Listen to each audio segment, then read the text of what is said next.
Hello guys and welcome back to my video. So in this video we'll be creating a firebase code application. So what this application will be doing is it's going to save our favorite code to the firestore, to the cloud firestore database. So what is a cloud firestore database? So a cloud firestore database is a NoSQL database that you can use for iOS Android applications. So how does the Cloud Firestore database work? It's more of like their collections. So your data is organized in collections. So inside a collection, there are documents, right? So I want you to visualize it. It's sort of like a library, right? So in this library, let's say there's a collection of physics.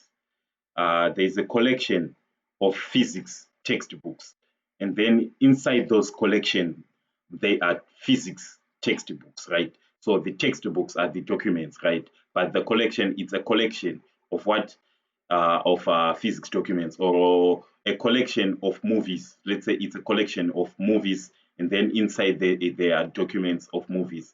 So that's how the Cloud Firestore database works. So without wasting much time, let's move into our application, and I want to show you how Cloud Firestore works. So now we're just going to say create database. So we are just going to start in test mode. But if you want to go into production, just make sure that you start in production mode so that you do not give anyone access to your database, right? So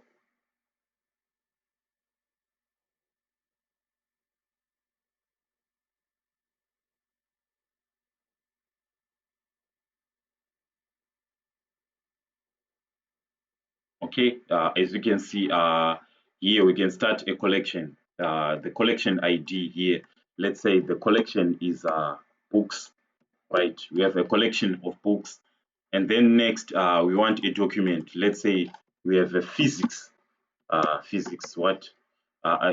document. This is going to store physics textbooks, and then we are just going to say Roger Lancaster. Roger Lancaster. So this was my favorite physics book when I was doing my A level. So we are just going to save it as a string. This is a field. So we have a collection of books, and then we have a document ID, and then also have fields. So if I save, you can see that we have a collection of books, and then we have a document of physics containing our favorite physics book, which I call the Roger Lancaster. In this case, it's a string. So here we can even store values. Here we can just call it Newton's first law of motion. So as you can see, we have Roger Lancaster, Newton's first law of motion. So we can even add another document in here. Uh, we can add another document in here. I'm just going to call it Duncan. It's another physics book. And then we are going to say uh, second.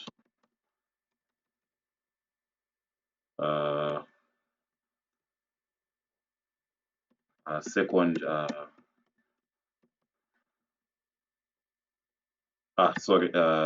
Here we can just call it another document. We can just call it chemistry. Chemistry. So this one I'm just going to call it Briggs. It's one of my favorite chemistry textbook that I used to use when I was doing my A-level education. So in here, I'm just going to thermodynamics, thermodynamics, entropy. Uh, as you can see now, we have another document now. We also have another document storing another our chemistry textbook. So if we can we can group this chemistry textbook, and then we can also put another field in here. Also, let's imagine a scenario whereby it's a company. We can call it employees, a collection of employees, and then inside we can call it the software engineering. department. So software engineering, uh, the software engineering.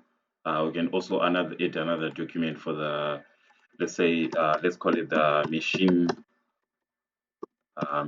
learning uh, department. So as you can see, and then we can add respective fields. So as you can see, Cloud Firestore allows us to group our data sets into collection, and inside the collections, there are documents. So the documents are just arranged inside the collection. Just imagine Cloud Firestore as your file that you used maybe in your high school or in your university that you use to group certain, let's say, certain subjects. Let's say, for example, if it's programming, you'll find that your file may contain Java. So your file is just a collection, and then inside those collection, let's say the documents will be maybe Java, C++, C Sharp, Dart, and so on. So I'm just going to delete this. I'm just going to delete these collections, and then we start afresh creating our creating our code application, right? So I hope you understood how Cloud Firestore works. So in the next video, I'll be showing you how to use Cloud Firestore to create a code application. Thanks for watching. Please click the subscribe button and also like, and then turn the notification bell on so that you do not miss any of my